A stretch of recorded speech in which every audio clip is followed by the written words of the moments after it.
मतलब एमएस अगर चाहता तो वो उन लोगों की ज़िंदगी बचा सकता था। अगर वो चाहता तो उन लोगों की ज़िंदगी ख़त्म कर सकता था।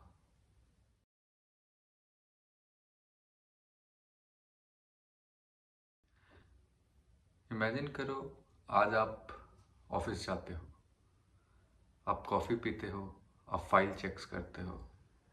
उन फाइल में लिखे होते हैं उन लोगों के नाम जो अगर पकड़े गए तो उनकी मौत तय है। और फिर आप शाम को वही नाम एक दुश्मन कंट्री को बेच आते हो। ये कहानी है सीआईए के सबसे ट्रस्टेड ऑफिसर एल्रिच एम्स की। कोल्ड वॉर का टाइम था, America versus Soviet union. Direct war तो इम्पॉसिबल था, इसलिए लड़ाई छुप के हो रही थी। इस लड़ाई का सबसे डेंजरस वेपन था ह्यूमन इंटेलिजेंस। और सीआईए का एक डिवीजन सिर्फ इसी काम के लिए था, सोवियत स्पाइस को रिक्रूट करना। और एल्रिच एमिस इसी डिवीजन का हिस्सा था। उसके पास एक्सेस था उन रशियन के नाम जो सीक्रेटली अमेरिका के लिए काम कर रहे थे। मतलब एमएस अगर चाहता तो वो उन लोगों की ज़िंदगी बचा सकता था। अगर वो चाहता तो उन लोगों की ज़िंदगी ख़त्म कर सकता था। एमएस कोई हीरोइक फिगर नहीं था। एमएस अल्कोहलिक था, उसकी डिवोर्स हो चुकी थी, करियर में फेलियर था।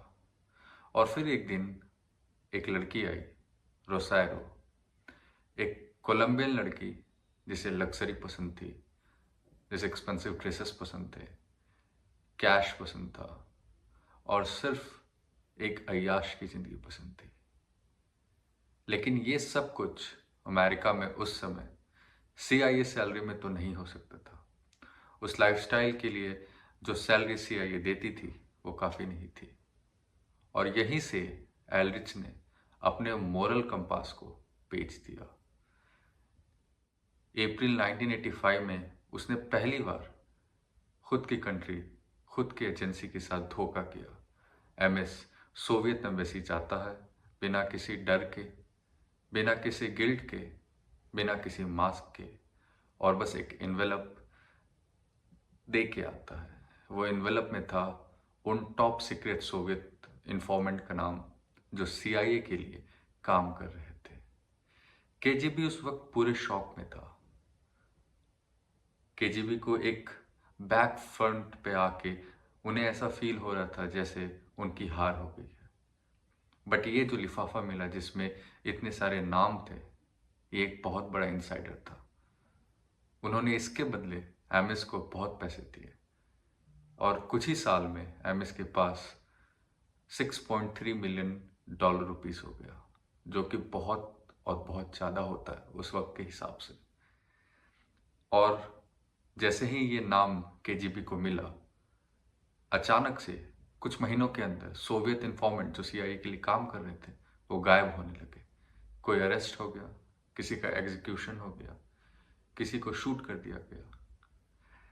अचानक हो रही इस गतिविधियों को देख के सीआईए पैनिक में था। उन्हें लगा शायद ये टेक्नोलॉजी का लीक है, कुछ तो एरर है जिसकी वजह से हमारे सारे इन्फॉर्मेंट एक एक करके मरते जा रहे हैं। पर ये प्रॉब्लम मशीन की नहीं, प्रॉब्लम थी इंसान की। जबकि वहीं एल्रिच केजीबी के दिए कैश के साथ घर खरीद रहा था, लग्जरियां गाड़ियां घुमा रहा था, बैंक में बैलेंस रखे हुए थे।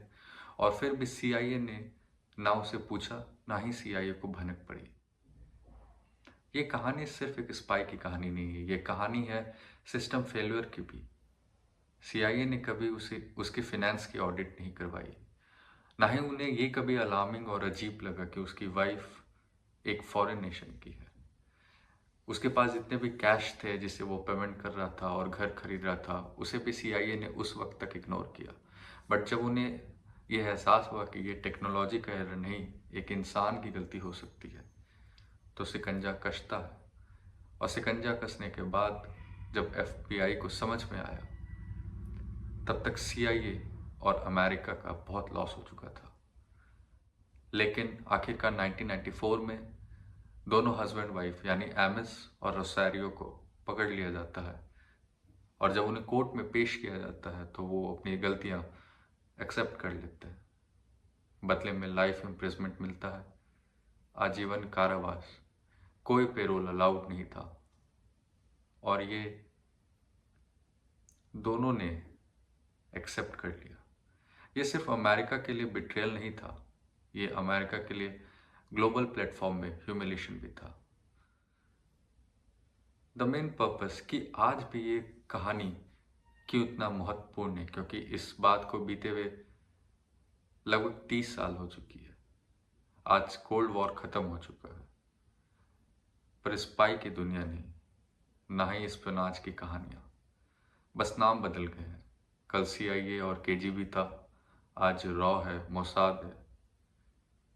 और सबसे खतरनाक स्पाई वही होता है जो सिस्टम के अंदर होता है। अगर आपको ऐसी कहानियां पसंद आती हैं जो धीरे बोलती है पर गहरा असर छोड़ती, तो सब्सक्राइब कीजिए द नाइट ब्रीफ। मैं मिलूंगा आपसे अगले राज के साथ। जय हिंद।